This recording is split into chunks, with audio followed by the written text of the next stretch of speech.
In a locked storeroom of the Egyptian Museum in Turin sits a papyrus that is nearly 3,000 years old, and on it is written something that Egyptologists still argue about today. It is not a spell, it is not a prayer, it is a list, written in the same dry administrative format the ancient Egyptians used to record tax collections and construction crews. But this list does not begin with a human pharaoh. It begins with beings who are said to have ruled Egypt for a combined total of over 30,000 years before Narmer, the first king of unified Egypt, ever sat on a throne.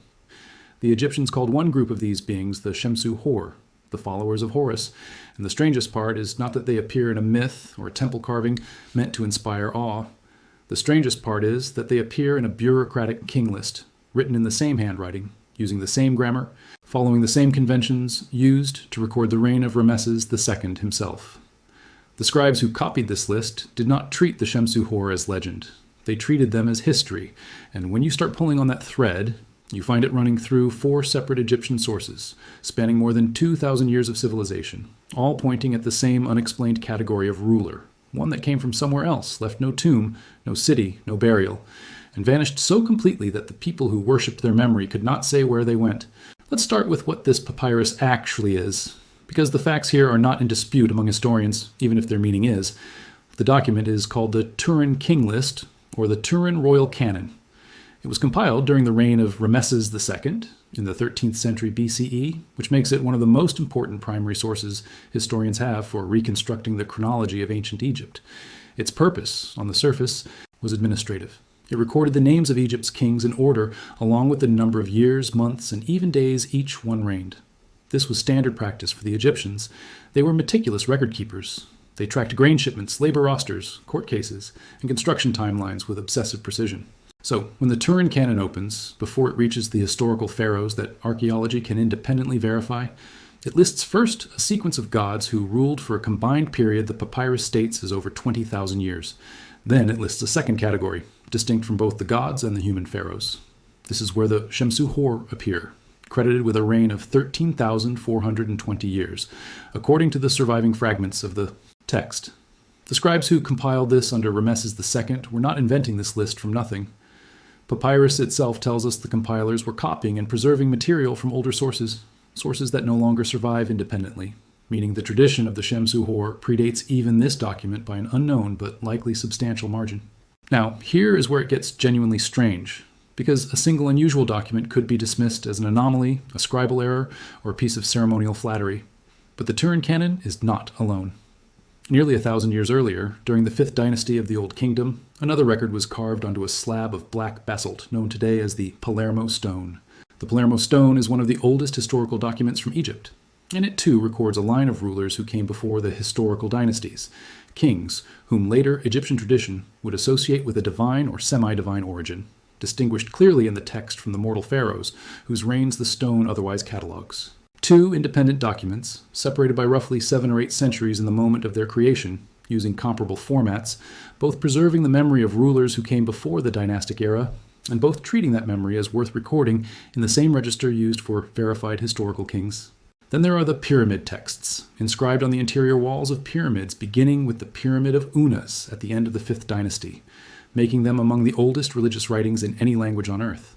These texts reference the Shemsu Hor as well, but they do so in a way that is, in some respects, more telling than either king list. The pyramid texts do not introduce the Shemsu Hor. They do not explain who they are or where they came from. They mention them the way you would mention something your reader already knows, an established reference requiring no context. That detail matters, because it tells us the tradition of the Shemsu Hor was already old and already familiar by the time the pyramid texts were carved, meaning whatever cultural memory produced, this idea predates our very earliest surviving religious literature. The 4th source is the one modern audiences hear about least, and it might be the most unusual of all. In the Temple of Edfu, in southern Egypt, there's a set of inscriptions Egyptologists call the Edfu building texts. These texts are, in terms of raw age, comparatively late. They were carved during the Ptolemaic period, centuries after Alexander the Great, closer to the era of Cleopatra than to the era of the pyramid builders. But the texts themselves make an explicit claim that they are copies of older source material, manuscripts the priests of Edfu had preserved in their temple archives for generations, possibly for thousands of years before the Ptolemaic carvings were made. And what the Edfu texts describe does not resemble a typical origin myth. They describe a homeland destroyed by catastrophe. They describe survivors who fled that catastrophe, carrying specialized architectural knowledge with them. They describe a founding cult centered on the falcon god Horus, and they describe this migration as heading toward the Nile, with some interpretations of the text placing the point of origin to the west of Egypt, in a land that no longer exists in the form the survivors once knew it. The French Egyptologist Émile Chassinat spent 40 years of his life documenting the Edfu temple inscriptions. He personally copied the texts, the reliefs, and the wall scenes, publishing his findings across 14 volumes, 8 of which contain roughly 3,000 pages of hieroglyphic transcription. 40 years is not the timeline of a hobbyist chasing a rumor. That is the timeline of a serious scholar committing an entire career to documenting a single temple's inscriptions, because he understood their significance. And what those inscriptions describe still does not have a fully settled explanation among Egyptologists, because a specific catastrophe, a specific direction of travel, and a specific transmitted body of knowledge do not read like generic religious symbolism. They read like the compressed memory of an actual historical event, reshaped over centuries into the language of myth. So, now ask the obvious question. Is there anything in the independently verified archaeological and climatological record that could correspond to a real migration into the Nile Valley from the west, carrying advanced knowledge at a time before Egypt's historical dynasties began? And the answer, remarkably, is yes, something does correspond. For thousands of years, the region we now call the Sahara Desert was not a desert at all. Climatologists refer to this period as the African Humid Period, sometimes called the Green Sahara, and it lasted roughly from around 10,000 years before the present down to somewhere between 6,000 and 5,000 years before the present, with the transition to aridity happening gradually and unevenly across the region rather than all at once. During this window, what is now an ocean of sand supported lakes, rivers, grasslands, and human communities who left behind rock art depicting cattle herding, swimming figures, and complex social organization. As the climate shifted and the rains retreated, these Saharan populations faced a slow but relentless collapse of their environment, and archaeologists broadly agree that this desiccation pushed populations toward remaining water sources, including the Nile Valley, in the millennia leading up to Egyptian unification around 3100 BCE. This is not speculation. This is established paleoclimatology, supported by lake sediment cores, rock art chronology, and archaeological survey data collected across decades of fieldwork in the Sahara. To put a finer point on the scale of that transformation, consider what the Green Sahara actually looked like at its height. Lake sediment cores and rock art surveys indicate the region supported permanent bodies of water, some of them substantial lakes, along with river systems, savanna grassland, and wildlife including elephants, giraffes, and hippopotamuses, none of which could survive in the desert conditions that exist there today. The rock art left behind by these populations depicts organized cattle herding, boats, and what appear to be ceremonial or social gatherings, suggesting communities with enough stability to develop shared cultural practices, not scattered, isolated bands. As the monsoon belt that watered this region gradually shifted southward over roughly 2,000 to 3,000 years, these communities did not vanish. They moved following the retreating water sources, and one of the most obvious refugees for a population being pushed out of a drying interior is a permanent, reliable river. The Nile was exactly that. It is entirely plausible and broadly consistent with the archaeological settlement record, showing increased population density along the Nile Valley in the millennia before unification, that successive waves of Saharan migrants arrived carrying whatever cultural, religious, and technical knowledge their societies had developed during the centuries the Sahara was still green. What is speculative, and what remains a matter of genuine scholarly debate rather than settled fact, is how directly this Saharan migration connects to the specific tradition of the Shemsu Hor and the Edfu Foundation narrative. Some researchers have proposed that the folk memory of displaced Saharan populations arriving in the Nile Valley with their own technical and organizational knowledge could plausibly have been transformed over the long span of oral tradition, eventually written down, into the kind of semi-divine founder narrative we see preserved in the Edfu texts and echoed in the Turin Canon's Shemsu Hor entries. This is a real hypothesis discussed in academic circles concerned with the origins of Egyptian civilization, but it remains one interpretation among several, not a proven conclusion, and readers should treat it with the same caution any unresolved historical hypothesis deserves. Because here's the other side of this, the side that responsible historical inquiry requires us to state clearly. The majority position among professional Egyptologists is that the Shemsu Hor, along with the broader category of divine and semi-divine pre-dynastic rulers found in the Turin Canon and the Palermo Stone, represent a literary and ideological convention rather than a literal historical record. Ancient Egyptian kingship depended heavily on the idea of unbroken continuity between the ruling pharaoh and the divine order established at the beginning of time. By tracing their authority back through a lineage that stretched to the gods themselves, pharaohs reinforced their legitimacy and their claim to be the rightful custodians of cosmic order, a concept the Egyptians called Mat. Placing the Shemsu-Hor at the head of the king list was, in this reading, less about recording actual historical rulers with verifiable 13,000-year reigns, and more about constructing an unbroken chain of legitimate authority stretching back to creation itself. This explanation accounts for the consistency across sources reasonably well, since scribes across different eras and locations would have drawn on the same well-established ideological framework about divine kingship, not necessarily on independent memories of the same historical event. Both explanations, the literary convention model and the displaced population memory model, are taken seriously in different corners of Egyptological and archaeological scholarship. An honest treatment of this topic means acknowledging that the debate has not been resolved. What can be said with confidence is this: the Shemsu-Hor are not a fringe invention. They are not something dreamed up by modern alternative history channels. They are documented, repeatedly, across some of the most important primary sources in Egyptology, spanning the Old Kingdom through the Ptolemaic period, a range of roughly 2,500 years of continuous textual tradition. The disagreement is not about whether ancient Egyptians believed in and recorded this category of ruler. That much is established. The disagreement is entirely about what that belief was actually rooted in. Before we get to that final layer, it is worth pausing on a separate but related puzzle that has occupied Egyptologists for well over a century, because it feeds directly into why the Shemsu-Hor question has never simply been dismissed and filed away. Egyptian civilization, as it appears in the archaeological record, does not show the kind of slow, visible arc of technological development that many other early civilizations display. Pre-dynastic cultures like Naqada, particularly Naqada, the second phase, do show real, gradual development in pottery styles, trade networks, and social stratification, and mainstream archaeology treats this Naqada sequence as the genuine, verifiable foundation from which dynastic Egypt emerged. That much is not in dispute. What some researchers have pointed to as puzzling is the pace and completeness of the leap that follows.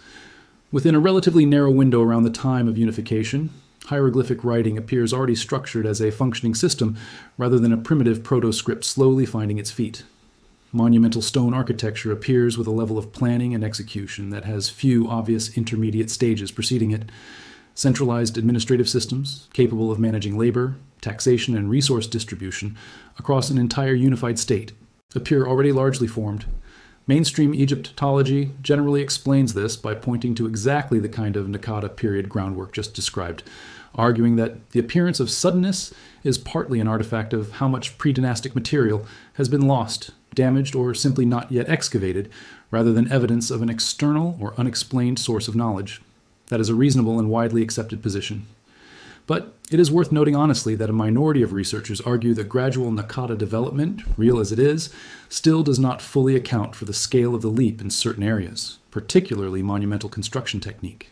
This remains a genuine, if secondary, point of debate rather than a resolved question, and it is precisely the kind of gap into which the Egyptians' own explanation, the Zep Tepi, and the beings said to have ruled during it, naturally fits. There is one more layer to this that deserves attention, because it connects everything back to how the Egyptians themselves understood their own origins. Throughout Egyptian religious and monumental texts, there is a recurring phrase, Zep Tepi, which translates roughly to the first time, or the first occasion. This was the term Egyptians used to describe the primordial age when the gods themselves ruled the earth directly, before the era of human kingship began. And critically, the Zep Tepi was not treated by the Egyptians as a distant, irrelevant myth confined to religious storytelling. It was invoked constantly as a source of practical authority. When temples were constructed, inscriptions frequently claimed the design followed the plans laid down during the Zep Tepi. When religious rituals were established or renewed, priests claimed those rituals originated in the Zep Tepi. When a pharaoh needed to justify a claim to legitimate rule, that claim was often traced conceptually back to the Zep Tepi as the ultimate source of order and authority. British Egyptologist scholarship on this concept has described the Zep Tepi as the period in which the fundamental principles of life, nature, and society were understood to have been established, functioning not as poetic decoration, but as the organizing logic underpinning the entire civilization's understanding of legitimate power. The Shemsu-Hor, in most interpretations, belong to this primordial category, rulers of the Zep Tepi, positioned in a space between the fully divine and the fully human, and every pharaoh who ever claimed the throne of Egypt was, in some conceptual sense, claiming to be the living continuation of an authority that originated with beings like these. And then there is the silence, because for all the detail these four sources provide about the fact of the Shemsu-Hor's reign, they are remarkably quiet about what became of them.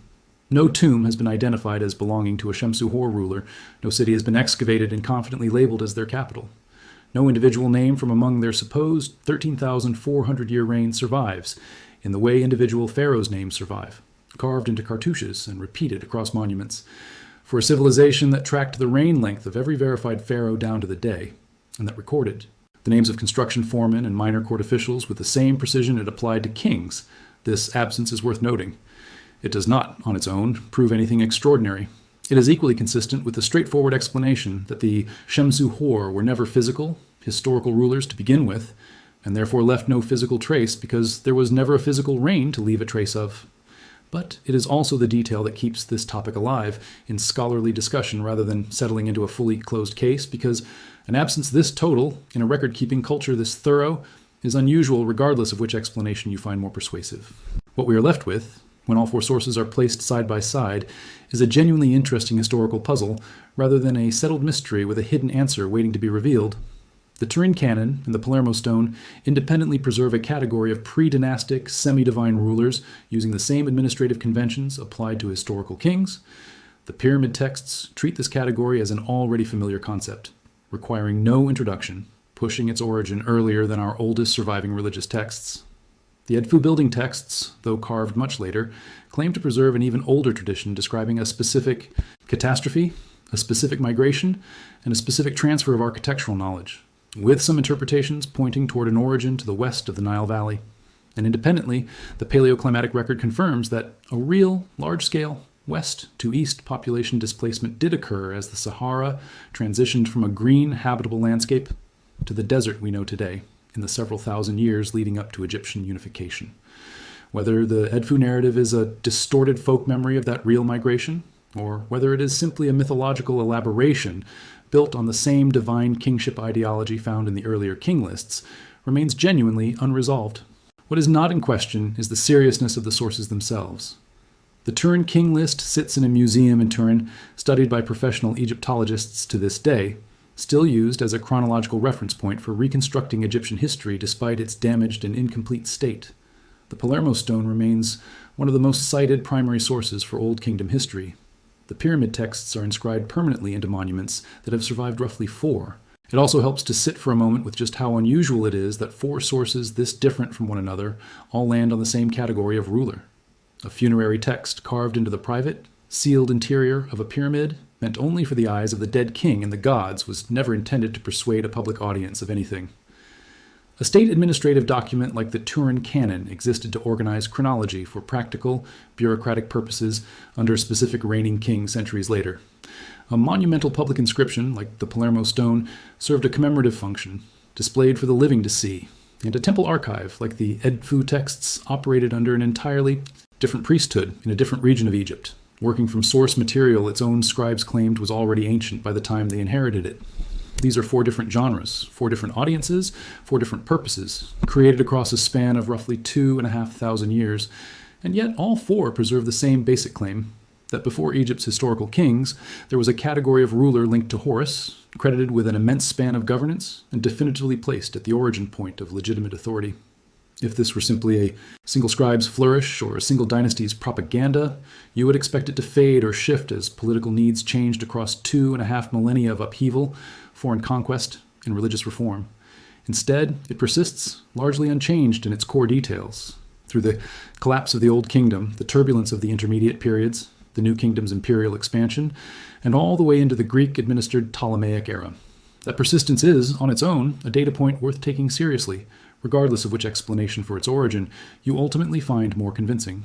So, the honest way to close this is not with a dramatic reveal, because there isn't one waiting to be uncovered here. It is with the acknowledgement that ancient Egypt, one of the most thoroughly documented civilizations in human history, chose to preserve generation after generation, across 2,500 years of its own recorded history, the memory of rulers it placed before its own kings, credited with the vast majority of recorded time on its own official chronology, and never definitively explained where they came from or where they went. whether that memory encodes a real, displaced population arriving from a dying Western landscape, or whether it encodes nothing more than the ideological architecture ancient kings used to justify their own divine right to rule. The hieroglyphs themselves simply record that the Shemsu-Hor existed, that they governed, and that the pharaohs who followed them, gods in their own right according to Egyptian belief, still placed something else before themselves at the beginning of the list. What that something else actually was is a question the Egyptians left open, carved in stone and written on papyrus, and it remains open today. If a story like this pulls you in, the kind where the evidence is sitting in a museum in Turin, carved into a basalt slab in a display case, written on the walls of a temple in southern Egypt, and the mystery is not invented but simply left unresolved by history itself, then this channel exists for exactly that reason. Every week, there is a new piece of the ancient world laid out the same way this one was, starting from documents and inscriptions any Egyptologist can walk up to and study today, then following the thread wherever the honest evidence actually leads, including into the places where mainstream scholars disagree with each other. No exaggeration needed, no invented sources, no shortcuts, just the real record and the real questions it leaves open. If that is the kind of history you want more of, subscribe now, because the algorithm buries channels like this one unless people who actually care about accurate ancient history show up consistently and tell it that this content matters. Hit the bell as well, because these deep dives do not always land on a predictable schedule, and the ones that go up without warning tend to be the ones digging into sources. Most other channels never bother to translate or read in full. Before you go, if you want the deeper cut of any topic covered on this channel, the full source list, the untranslated passages, the academic papers behind the claims, that lives in the description of every video, so it is worth checking before you assume something here was left unexplained on purpose. Ancient Egypt spent 4,000 years writing down what it believed about its own origins. The least this channel can do is read all of it before drawing a conclusion, and the least you can do, if you want more of it, is subscribe and stay for the next one.